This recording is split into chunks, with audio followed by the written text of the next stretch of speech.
और एमपी में भीषण गर्मी का दौर जारी है। कई जिलों में सुबह से ही रात तक तपिश महसूस हो रही है। छतरपुर रतलाम में पारा 43 डिग्री के पार पहुंच चुका है।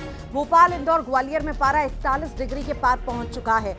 आज भी 20 जिलों में हीट वेव का अलर्ट है।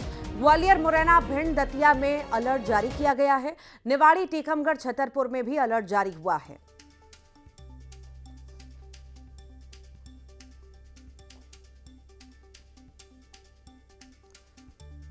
तो गर्मी से बचने की सलाह भी दी जा रही है क्योंकि लगातार पारा बढ़ रहा है और कहीं ना कहीं आम लोगों के लिए ये मुश्किल भी हो रही है। गर्मी, ज़्यादा से ज़्यादा पानी इस भीषण गर्मी में आप पिएं। दोपहर की तेज़ धूप से बचें।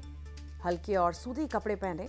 बुजुर्गों, बच्चों का खास ख्याल रखने की ज़रूरत है। दोपहर में धूप में निकलने से बचें। नारियल पानी या नींबू पानी पिएं। ये भीषण गर्मी में लोग बीमार पड़ते हैं और लू से बचने के लिए कई सारे उपाय भी करने के लिए कहा जा रहा है, सलाह दी जा रही है। गर्मी से बचने के लिए अगर काम नहीं है तो भीषण गर्मी में बाहर ना निकलें। बच्चों और बुजुर्गों का विशेष रूप से ध्यान रखें क्योंकि लगातार इजाफा टेम्परेचर में हो रहा है। हमारे साथ सहयोगी अलग अलग जगह से जुड़ रहे हैं। वासु चौरे भोपाल से हमारे साथ जुड़ रहे हैं। रतलाम से सुधीर जैन हैं, तो वहीं नर्मदापुरम से शैलेंद्र कौरव हमारे साथ जुड़ रहे हैं। भोपाल सबसे पहले चलते हैं। वासु, राजधानी भोपाल में भीषण गर्मी का कहर हम देख रहे हैं, क्या कहते हैं मौसम वैज्ञानिक? आने वाले दिनों में भी राहत नहीं मिलने के आसार हैं क्या? देखिए, राहत के आसार दूर दूर तक नज़र नहीं आ रहे हैं। राजधानी भोपाल हो या समूचा मध्य प्रदेश हो, इस समय बहुत भीषण गर्मी के दौर से गुजर रहा है। आसमान से आप ये मान लीजिए कि आग बरस रही है और 10-11 बजते ही टेम्परेचर जो है वो 40 डिग्री के पार जाने लगता है। और आप देख सकते हैं तस्वीरों में, लोग जैसे तैसे जो गर्मी है उससे कुछ हद तक राहत पाने के लिए नींबू पानी है, गन्ने का जूस है, इन दुकानों पर पहुंच रहे हैं और यहाँ पर भारी भीड़ जो है वो नज़र आ रही है। और आप देखें, जो दुकानदार हैं वो एक के बाद एक लगातार नींबू शरबत जो है, सोडा जो है वो बना रहे हैं। थक गए होंगे सुबह से आप तो? हाँ, आप थोड़ा थक तो गए मगर काम है, करना तो पड़ेगा। हाँ, तो काफ़ी भीड़ पड़ रही है, बहुत लोग आ रहे हैं। बहुत भीड़ पड़ रही है, काफ़ी लोग आ रहे हैं। तो ये लगभग कितने दिनों से इस तरीके से गर्मी से लोग परेशान हैं और आपके पास पहुँच रहे हैं? अब काफ़ी दिन हो गए, 7-8 दिन से तो मतलब एकदम से बढ़ गया है अब मामला। हाँ, तो आप ये देख सकते हैं कि बीते 7-8 दिनों से जिस तरीके से राइज ऑफ टेम्परेचर देखने को मिला है, इन दुकानों पर भी भारी भीड़ जो है वो पड़ रही है। चाहे फिर वो नारियल पानी की दुकानें हो, नींबू पानी की दुकानें हो या फिर गन्ने के जूस की दुकानें हो, लोग जो हैं वो गर्मी से बेहाल हैं, परेशान हैं और इसलिए कुछ हद तक राहत की तलाश में हैं। आने वाले दिनों में भी इसी तरीके से जो राइज ऑफ टेम्परेचर है वो देखने को मिलेगा। डॉक्टर्स भी जो हैं वो ये सलाह दे रहे हैं कि आप लगातार पानी पीते रहें, तरल पदार्थ जो हैं वो पीते रहें, ताकि आपकी सेहत पर इस गर्मी का, इस धूप का कोई भी प्रतिकूल असर जो है वो ना पड़े। काफ़ी सावधान रहने वाला ये मौसम है। लू चलने का अलर्ट भी आज 20 जिलों में जारी हुआ है। जी ठीक, लगातार बने रहिए। सुधीर जैन हमारे साथ रतलाम से जुड़े हुए हैं। सुधीर, वहां पर पारा कितना पहुंच चुका है, कितनी गर्मी है और क्या सावधानियां लोग बरत रहे हैं इस भीषण गर्मी में? आसपास है 43-44 के आसपास लगातार बना हुआ है। 2 दिनों से हीट वेव का अलर्ट है। यही वजह है कि पहली से लेके 5वीं तक के सभी स्कूलों में 30 अप्रैल तक के छुट्टी दे दी गई है और लोग जो है अब सिर्फ शीतल पेय पदार्थों का उन्हें सहारा है। आप देख सकते हैं मेरे पीछे बड़ी संख्या में लोग यहाँ खड़े हुए हैं जो छाछ पीने के लिए, मट्ठा पीने के लिए यहाँ पहुंचे हैं। यानी आप समझ सकते हैं कि किस तरह से लोग अपनी जो गर्मी है, जो तपिश है, उसे दूर करने की कोशिश कर रहे हैं। सर, किस तरह का माहौल है रतलाम में? कैसी गर्मी है? और अभी मध्य प्रदेश का सबसे गर्म शहर हो चुका है रतलाम। काफी तेज गर्मी है और इस गर्मी की वजह से काफी लोग परेशान भी हैं। आना जाना चूंकि बना रहता है और उसके कारण गर्मी से, उसकी तपन से लू जैसा नशा पूरा हो रहा है और इसके लिए प्रॉपर व्यवस्था जो प्रशासन को करना चाहिए थी वो अभी करना चाहिए। जिस तरह की ठंड में अलाव जला की व्यवस्था करते हैं, उसी तरह हर आधा किलोमीटर में इनको पानी की व्यवस्था और उससे संबंधित सुविधाएं जो जनता को मिलना चाहिए वो उपलब्ध कराया जाना चाहिए। लू चल रही है रतलाम में? हाँ भाई साहब, लू चल रही है और हमारे इधर से जो क्षेत्रीय ग्रामीण क्षेत्र से भी जो काफी लोग आते हैं, फोर्ट के अंदर भी परिसर में आते हैं। ये ग्रामीण क्षेत्र के अंदर आते हैं, काफी लेट आते हैं, मतलब जैसे कि लू चल रही है इसके कारण वो लेट हो जाते हैं, मतलब परेशानी का सामना करना पड़ रहा है। परेशानी का सामना करना पड़ता सर, कुछ अभी देखने को मिल रहा है कि सड़कें भी सुनसान हो जाती है, इतनी ज्यादा यहाँ गर्मी पड़ रही है। है। इस बार कुछ ज्यादा गर्मी का आभास होने लगा है।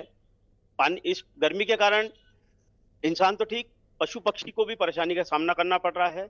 प्रशासन और सामाजिक संस्थाओं द्वारा जगह जगह पर प्याऊ जो लगाई गई है, प्याऊ भरने की व्यवस्थाएं की गई है, पानी जो पशुओं और पक्षियों के लिए पानी की जो व्यवस्थाएं घरोंदे बनाए गए हैं, ये सब सराहनीय काम है। लेकिन इसके लिए दोषी मानव स्वयं है, क्योंकि पानी का जो दुरुपयोग करते हैं, गाड़ियां धोना, ये करना वो करना, और इसके बावजूद भी जो पेड़ की कटाई छटाई वगैरह वगैरह, इस पर ध्यान नहीं देना, वृक्षारोपण की व्यवस्थाएं, आम जनता के सहयोग के बिना प्रशासन कुछ नहीं कर सकता है। इसलिए हमें सबको मिलकर इसको गर्मी का रिकॉर्ड तोड़ने पे जुटा है रतलाम, 46 भी गया है, 43 44 पे के आसपास है। हाँ, गर्मी वास्तव में बहुत ज्यादा बढ़ चुकी है।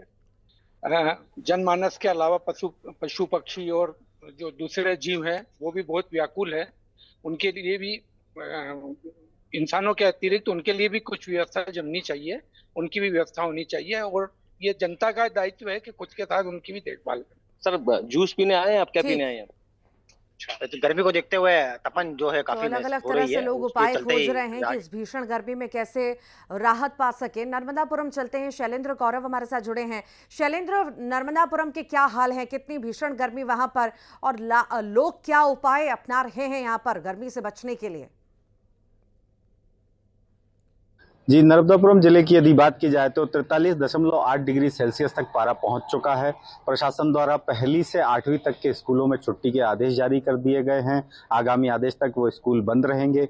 इसके बाद यदि बात की जाए तो लगातार हीट वेव का अलर्ट जारी किया गया है। आसमान से आग बरस रही है। हमारे साथ कुछ लोग भी मौजूद हैं, हम उनसे जानेंगे। यदि बात की जाए तापमान की तो क्या हालात? अभी बहुत गर्मी है और यहाँ पर अभी हालात है कि धूप में 10 बजे के बाद ही निकलना में दिक्कत आ रही है, और निकलते हैं तो फिर गमछा वगैरह बांधना पड़ता है, और नहीं तो चक्कर आने लगते हैं। नर्मदा घाटी की यदि बात की जाए तो पहली बार इस प्रकार के हालात देखने को मिल रहे हैं।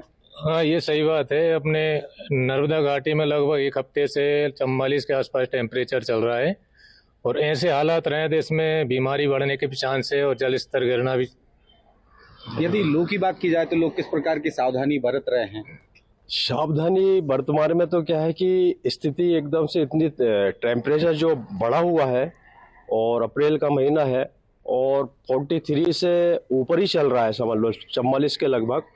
और वर्तमान में क्या है कि सुबह 8 बजे 7 बजे से इतनी गर्मी और इतनी धूप तपने लगती है कि मॉर्निंग पीरियड में भी निकलना संभव नहीं है। मतलब किस प्रकार से बचने के उपाय कर रहे हैं लोग? शिकंजी, गन्ने का रस, गमछा साथ लेके चल रहे हैं, कुछ लोग प्याज लेके चल रहे हैं। गर्मी में निकलना बहुत दूभर हो गया है, काम नहीं हो पा रहा है। तो कुल मिलाकर के ये हालात बने हुए हैं। नर्मदा घाटी में पहली बार इस प्रकार के हालात हैं कि लगातार आसमान से आग बरस रही है और लोग किसी प्रकार से बचने की कोशिश कर रहे हैं। शीतल पेय पदार्थ या प्याज जेब में रख के चलना, जिससे कि लू ना लगे, इस प्रकार के उपाय अपना रहे। फिलहाल के लिए बहुत शुक्रिया आप सभी का ही जानकारी को साझा करने के लिए। तो भीषण गर्मी लगातार जारी है और इस गर्मी से कहीं ना कहीं लोग हलाकान हो चुके हैं और अलग अलग तरह के उपाय खोज रहे हैं कि कैसे न कैसे करके इस गर्मी से राहत पा सकें और इस भीषण गर्मी में काम भी कर सकें।